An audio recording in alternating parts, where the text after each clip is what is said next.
All right, so before we get stuck into the second half with the C and B topics, it's been pointed out that I made plenty of mistakes in the first half, but this one I didn't notice myself, which is on question 2, the last part.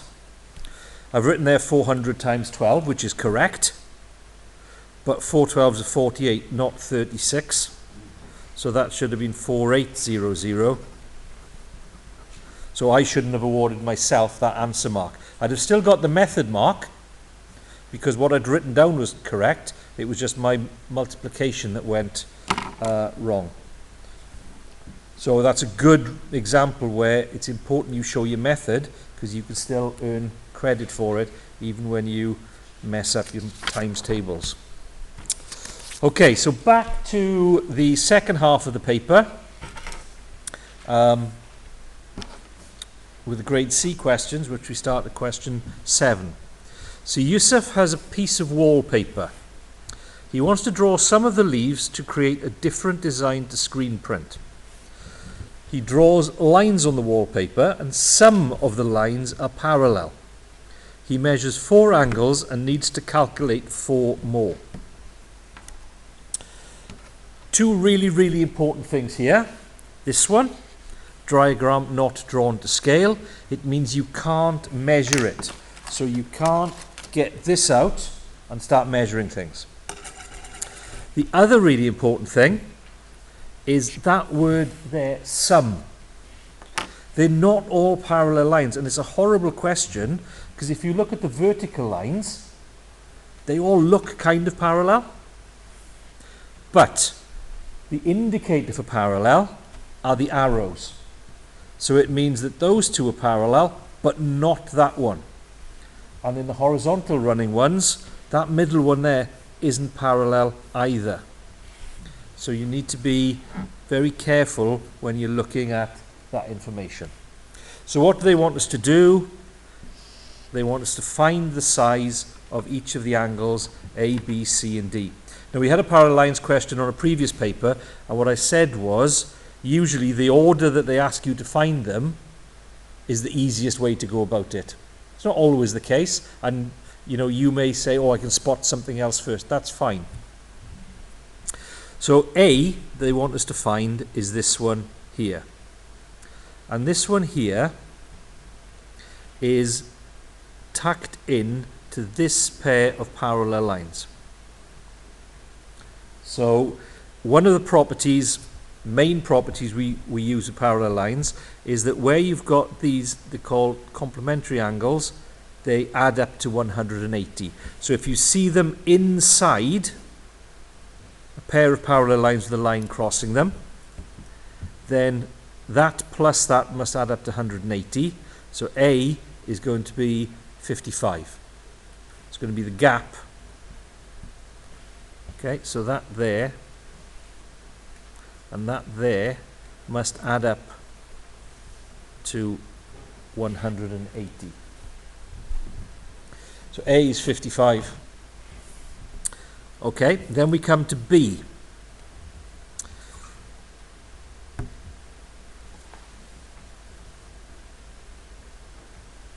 Now with B, we've got this pair of parallel lines and this line crossing them. So there is going to be a relationship between those two. And the relationship, you've got that F angle going on there, which means that that angle and that angle are the same. So B is going to be 76. Once I know that is 76, and then on a straight line, so I know that this angle and that angle, because they're on a straight line, have to add up to 180, so that one must be 104. And that just leaves me D to work with.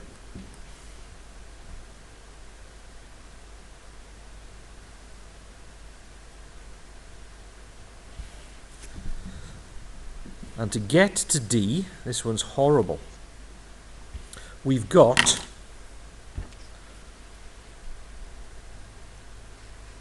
that line and that line, which are parallel.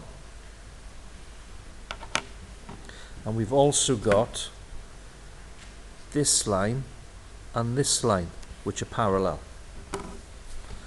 So that means that that angle there, which we now know is 104, is the same as that angle in there, which is also 104. And that, because they're on parallel lines, are the same, just like those two were the same. So D and that one are the same. Now there might be another way of getting to that I'm not quite seeing.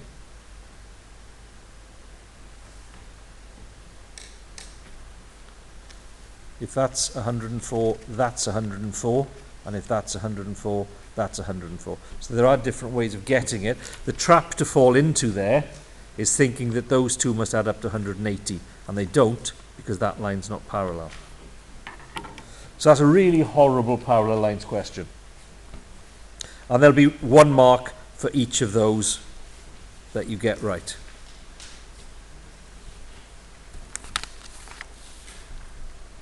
Question 8. Mrs. Butler asked all her friends how many pairs of shoes they own. Here are the results. So it's a table. I'm going to want to figure out the context. So let's go there. So the context is how many shoes do you own? And this is saying that 5 of her friends had between 7 and 12 pairs of shoes. It's not shoe size, it's how many pairs of shoes they own. So 5 of her friends between 7 and 12 pairs, 8 of her friends between 13 and 18. Question, what is the modal group? Modal, most common, most frequent. What group has more in than any other? 13 to 18.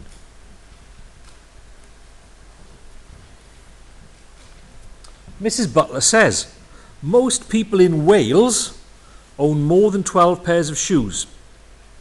Is Mrs. Butler correct in using this data to come to this general conclusion? You must give a reason for your answer.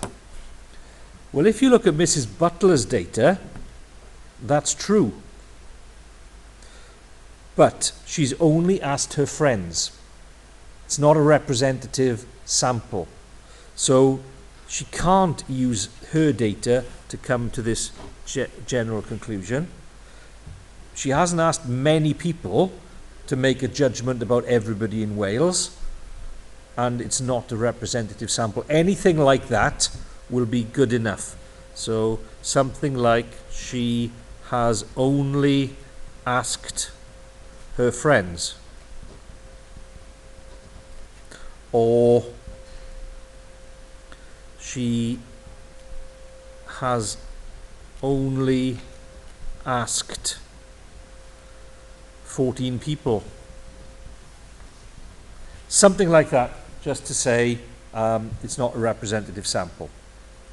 Write down different groups Mrs. Butler could have chosen so that all the data can be analysed more accurately. So the problem with this is she's only split it into 3 groups. So to make the analysis better, I want to know within the 7 to 12, how are they spread out? Within the 13 to 18, how are they spread out? So what they want you to do here is to put more groups in. Okay? So you want to be saying something like, well, let's go 1 to 5 as a group, 6 to 10 as a group, 11 to 15, 16 to 20, for example. And that's good enough. So 8A, 1 mark, 1 mark. And for this one, which is 2 marks,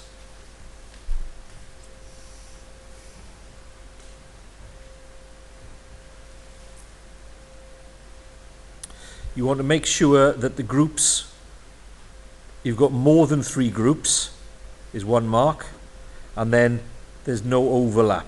So I haven't gone 1 to 5, 5 to 10, 10 to 15. There's no overlap for the second mark. So that's quite a difficult one to figure out exactly what they want you to tell them there. Question 9. Jade is planning a weekend break to celebrate her 21st birthday.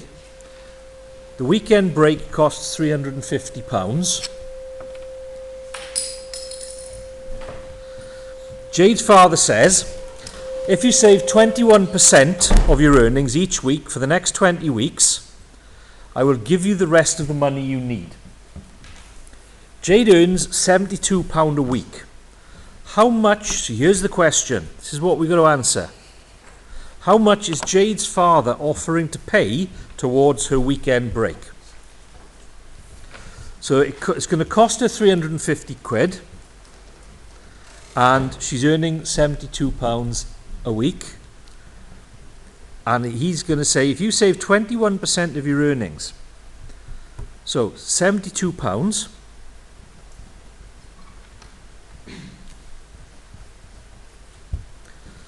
and I need, without the calculator, to find 21%. So I find 10%. Now, we're into the grade B part of it now.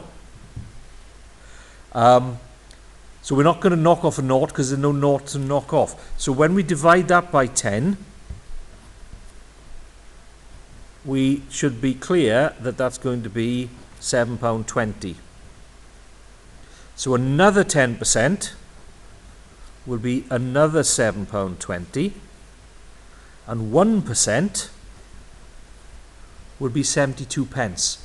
Dividing again by 10 means that decimal point, the numbers will end up with a decimal point there. So the next 1% gives us that. So to get 21%, we add those together.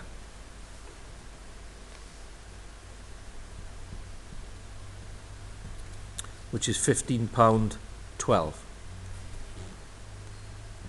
So 21% is £15.12. And what Dad is saying is that if you save that for the next 20 weeks,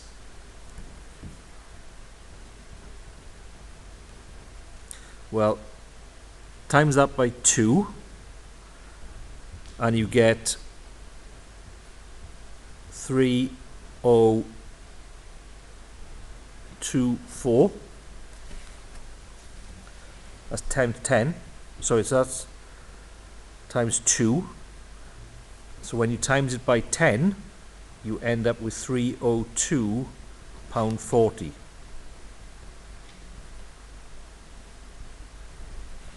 So whatever method you want to use, that's what you're looking for, £302.40.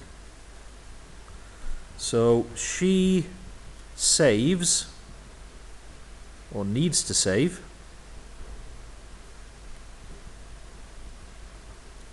£302.40.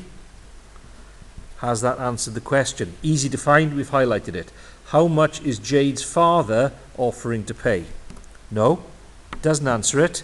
I need to work out the difference between 350 and £302.40.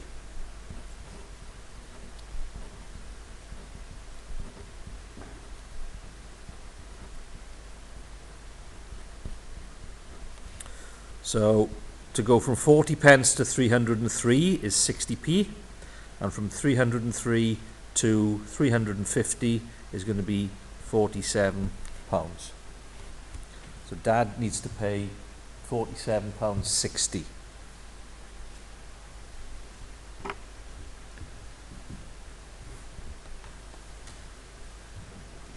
So for that, you're going to have a method mark for finding your 21%, a method mark for finding how much that's going to be over 20 weeks, an answer mark for getting the £302.40, and then 1 mark for working out what Dad has to pay.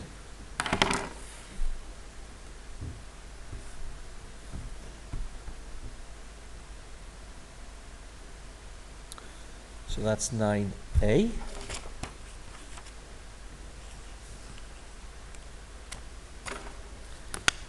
B. Jade has bought a new suitcase that can hold 65 litres. What is 65 litres in centimetres cubed? Now, we didn't write this one down as one of our formula at the front. We could have put there 1 litre is exactly 1,000 cubic centimetres. I haven't bothered putting that there because these are metric imperial equivalents, and that's a metric equivalent. But it's one you do need to know. So 1 litre is 1,000 centimetres cubed. So 65 litres is going to be times 1,000, 65,000 centimetres cubed.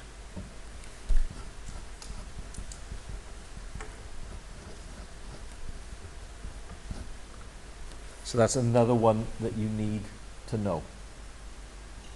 And I've just written that where I don't need to write it, because that's the next part of the question.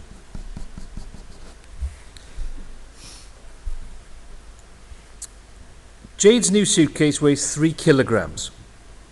When it is packed, her suitcase must not weigh more than 25 kilograms altogether.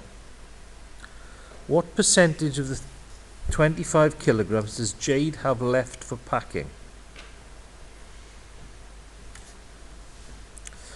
So it weighs 3 kilos.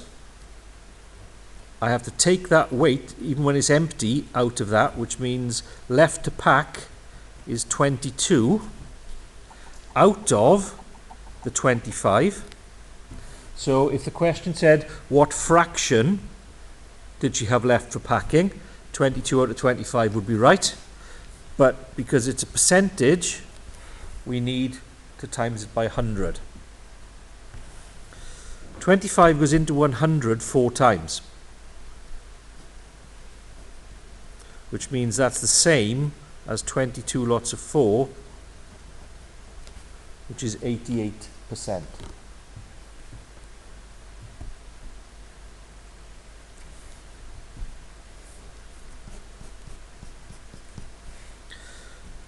So, 1 mark for B part 1.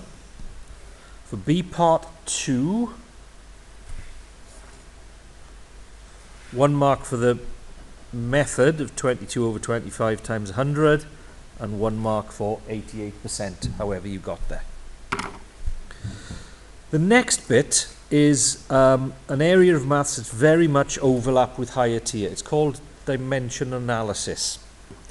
If you haven't learnt this, then this will mean nothing to you. Each one of these letters is a measurement. So each one of those is a length.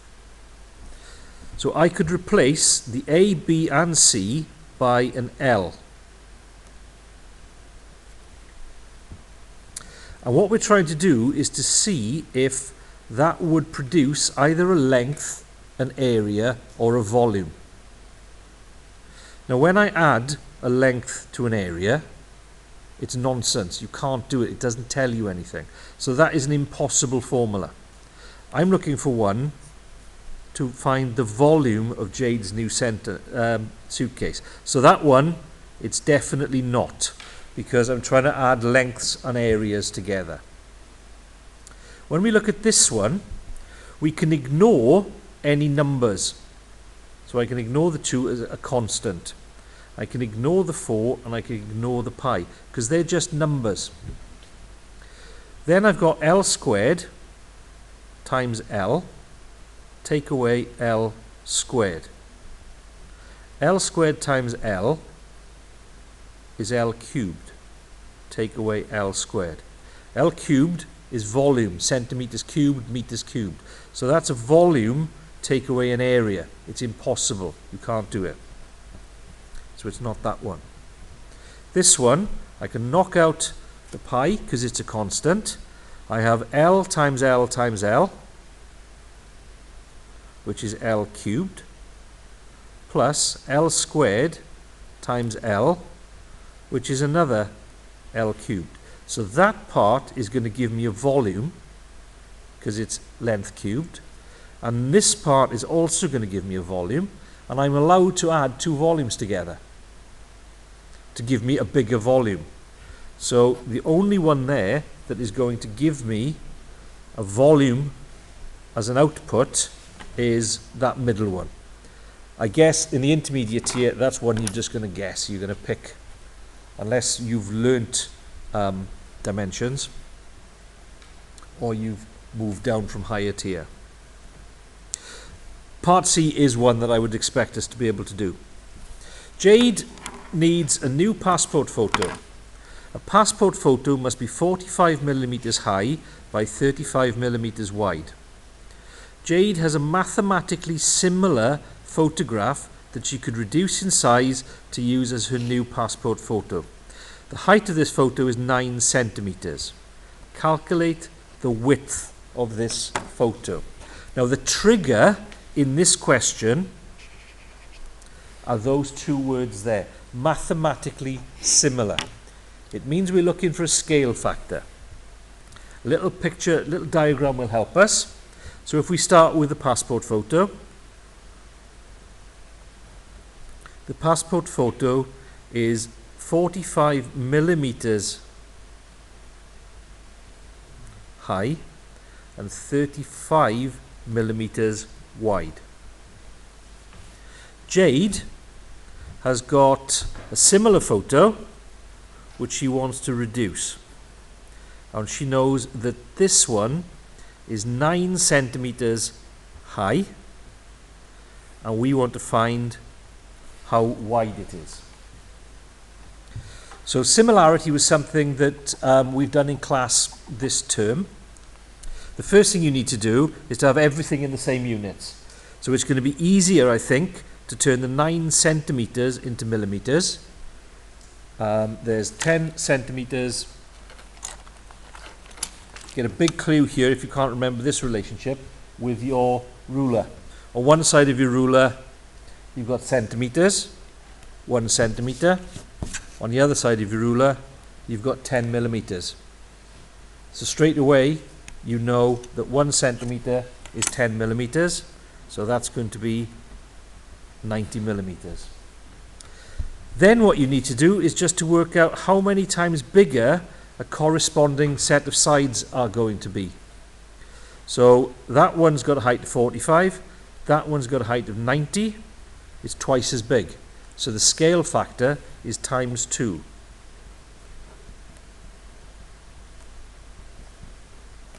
If I double that, I get 90 millimeters. And because it's similar, once you know what the scale factor is, it's the same scale factor for every other measurement. So if that's 35, that must be 70.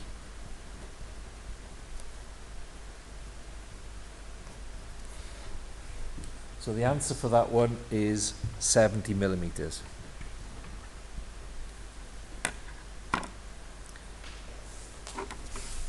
And the marks for that, 1 mark for spotting the scale factor and timesing by the scale factor.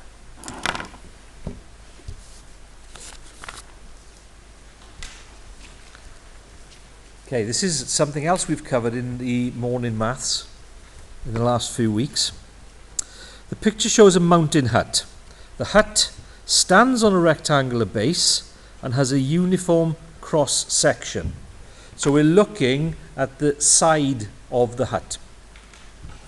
Draw a sketch of the plan view of the mountain hut.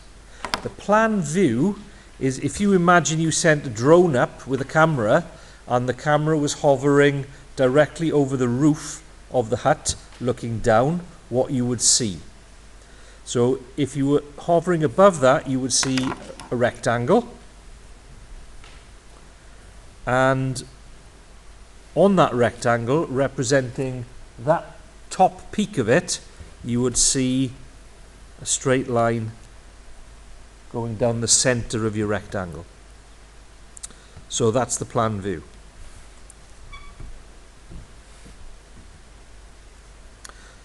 Map scales is something that we've also done quite recently, and it was in a paper we've done this week.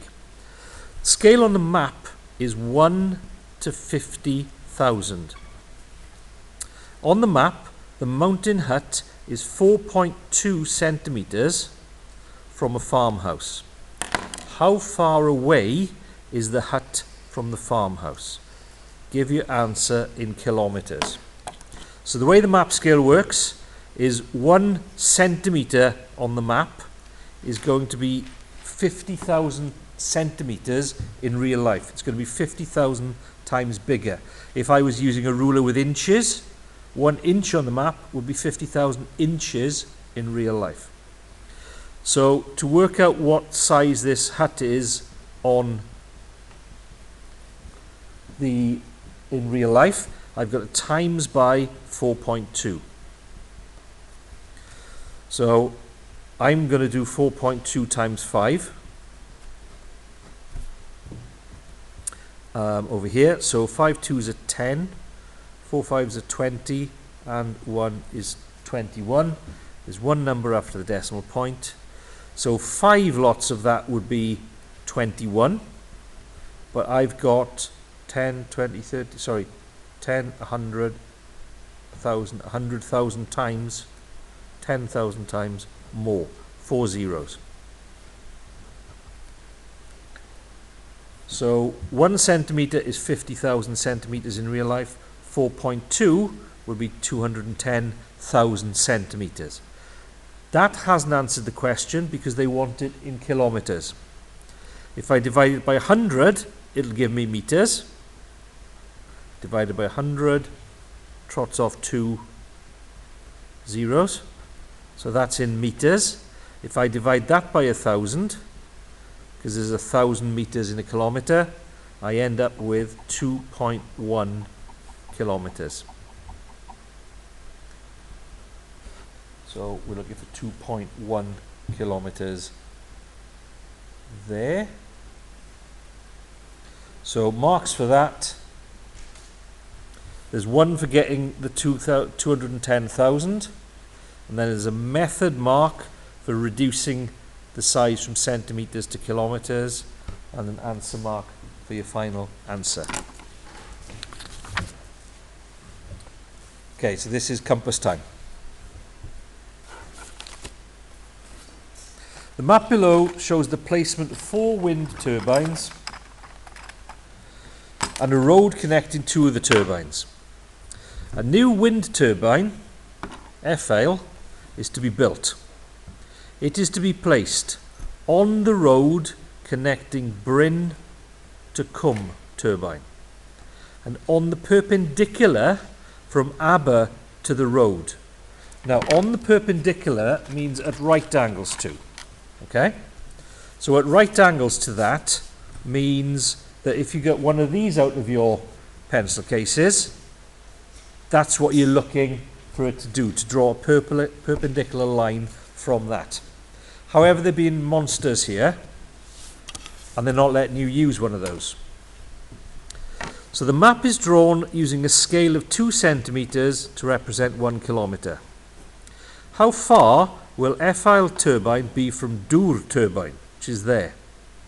You must use constructions to answer this question, using only a pair of compasses and a ruler. So they're looking to see compass curves. What you have to do is this. To get that perpendicular, first of all, you put the compass point on Bryn, and you open the compass point to Aber, and you turn part of the circle. So everywhere on there is the distance that Bryn and Aber are from each other. Okay, so that's step 1.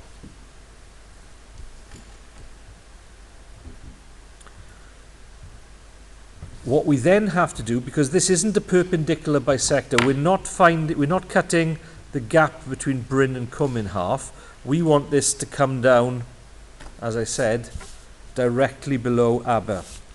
So you now take your compass and you see, you you open it up the distance between cum and aber. Okay, so I'm opening up that distance and drawing the second arc. And where those go through,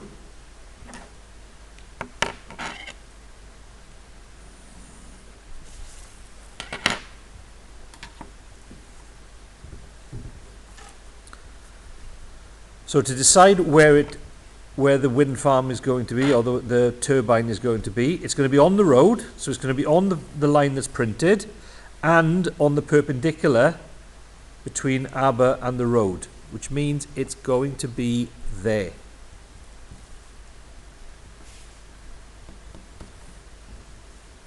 So that's where the F-ile turbine is going to be. That hasn't answered the question because they want to know how far that is from Dur. So now I've got to measure in centimeters that distance,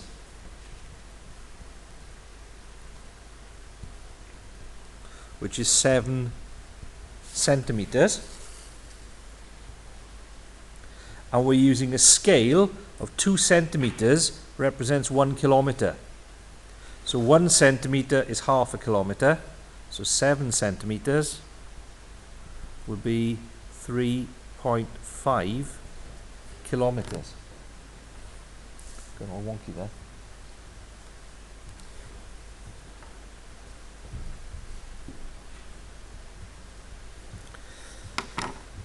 Now, we did a lot of loci work before Christmas, and none of the questions had that particular construction on.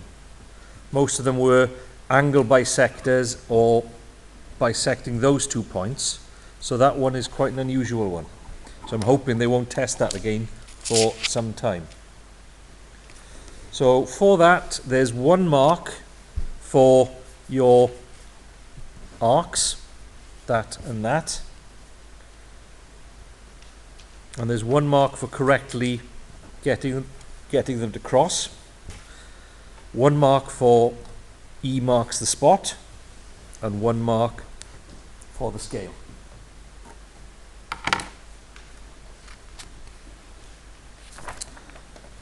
Two more questions to do, folks. Box and whisker plot.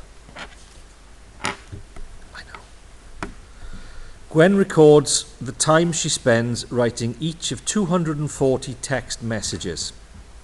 She finds the following. The greatest time is 1 minute 5 seconds. The range of the times is 60 seconds. The median is 45 seconds. The lower quartile is 23. The interquartile range is 32. Use a graph paper to draw a box and whisker diagram to represent Gwen's data. Right, just down here, I'm going to remind you what the various bits are on a box and whisker diagram. We did this in a previous paper, but one of those things, the more times you write it out, the more you remember. This bottom whisker is the minimum value. Top whisker is the maximum value. So the gap between those two is the range. The line in the middle of the box is the median. The lower side of the box is the lower quartile.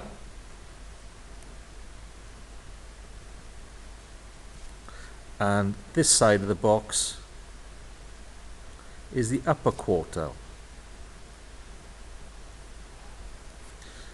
And each part of that represents a quarter of the data. So that's a quarter of the data, this is a quarter of the data, this is a quarter of the data, and this is a quarter of the data. So it divides all of those 240 text messages into quarters. So use the graph paper to draw a box and whisker diagram to represent Gwen's data. So that's what we've got to produce.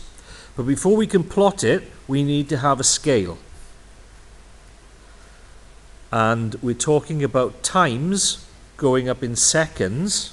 So what I want to figure is, can I fit, if I go up in tens, because that's the easiest scale, 10, 20, 30, 40, 50, 60, 70 seconds, which is a minute and 10, and I needed to go up to a minute and 5, so that's fine. So I can go up in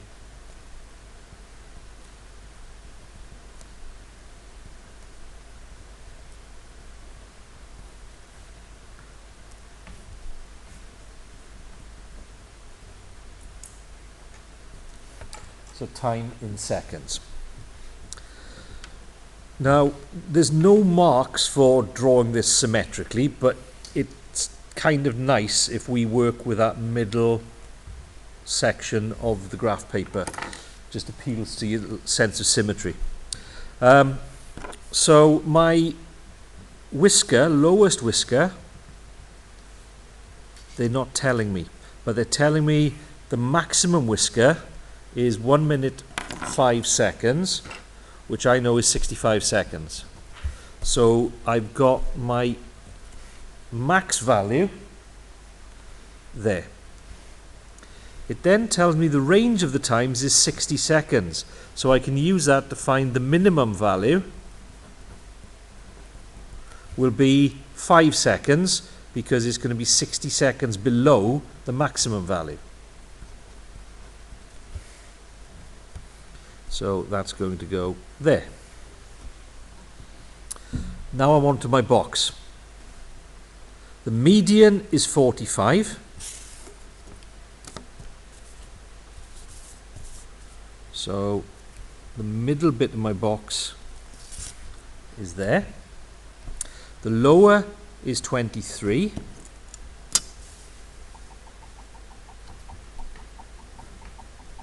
Which is there.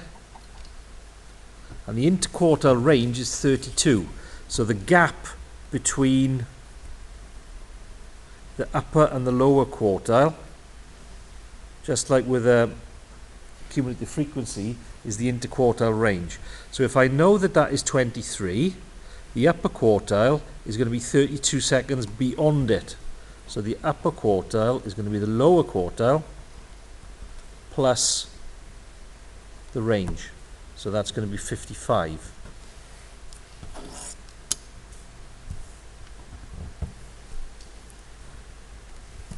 And then I can draw my horizontal lines in.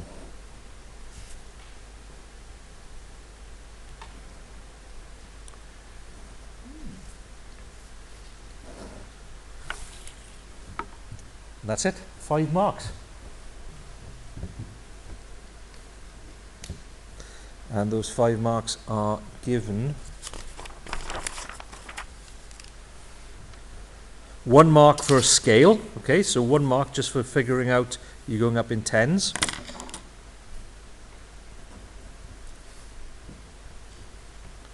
And labeling it, so putting time in.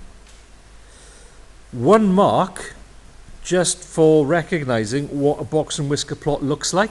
So even if you'd have mucked up some of it, so long as you've got your whisker parts and your boxy part, you'd have had a mark for that.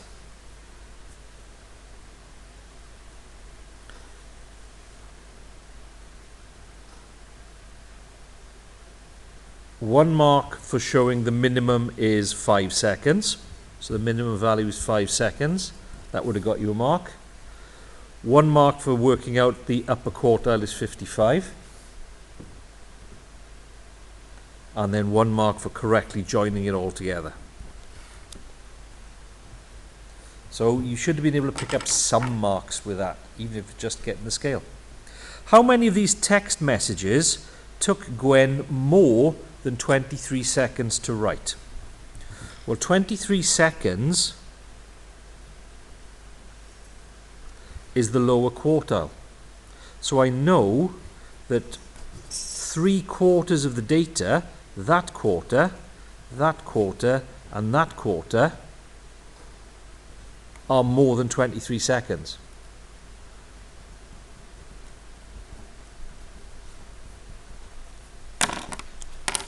Yeah, 1/4 there, 1/4 there, 1/4 there. Are more than 23 sec. So I would need to work out what 3/4 of 240 is. Find 1/4. 4 goes into 24 6 times. So it's going to be 3 lots of 60. 1/4 is 60.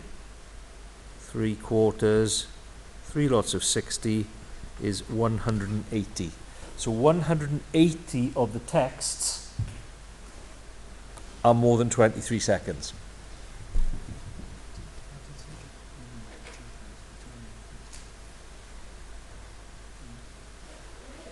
And there's 1 mark there for 3/4 of 240 and 1 mark for the 180. So there have been some nasty box and whisker plots on previous papers. That's quite a nice one where you're actually getting to build it yourself. Final question. Sampling, which is something we've done this week. There is a queue of 96 people waiting to buy concert tickets. Liam has 8 vouchers to hand out, offering 20% off ticket prices. He's decided to use a systematic sampling method. So that's the trigger. That's the sampling method we need in the intermediate tier to select who receives these 8 vouchers. Liam has randomly selected the 6th person in the queue to receive the first voucher. Use the table below to give positions in the queue of the 8 people who would receive vouchers. So that's what we need to do. So, step 1, we want to group 96 into 8 groups. So we do the 96 divided by 8, which is 12.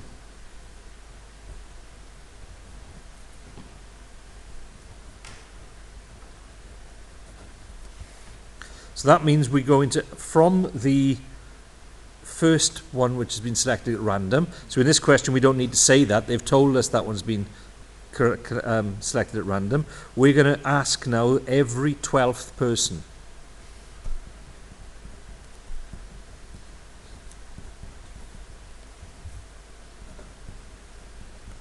So we start with the 6th.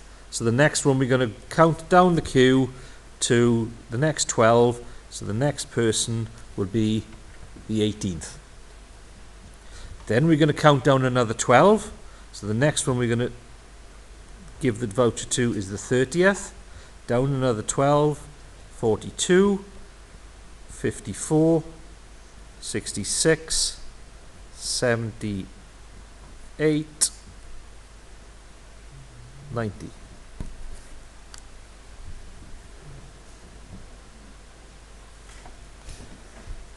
One mark for working out the 12 people.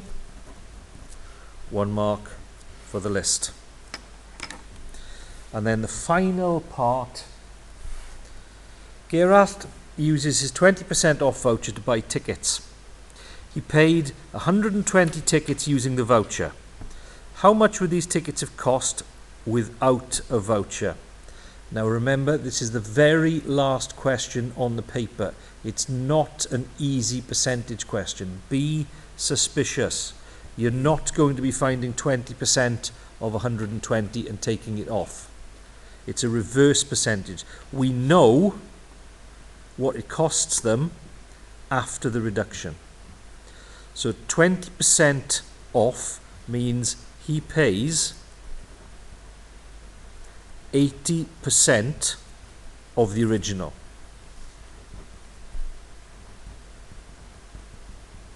And that is £120. So 80% of the original is £120. We want to find 100%. So first of all, we find 10%. We find 10% by dividing by 8. If I divide that by 8, I have to divide that by 8 as well. So 10% of the original is going to be 180 divided by 8. And my brain really has gone now. So 8 into 12 goes once, remainder 4. 8 into 40 goes 5 times. So 10% is £15. And I want 100%. I want to know what it was before the reduction. So to go from 10% to 100, I need to times by 10. If I times that by 10, I've got to times that by 10 as well to get £150. And there was a question just like that in the paper we did yesterday. The most important thing to remember is, hang on, that looks too easy. It must be a reverse where I know the output. I know what it is after the reduction. So the marks for that, 1 mark for the method and 1 mark for the final answer. So that's it. That's the last paper 1 we're going to practice before Tuesday morning.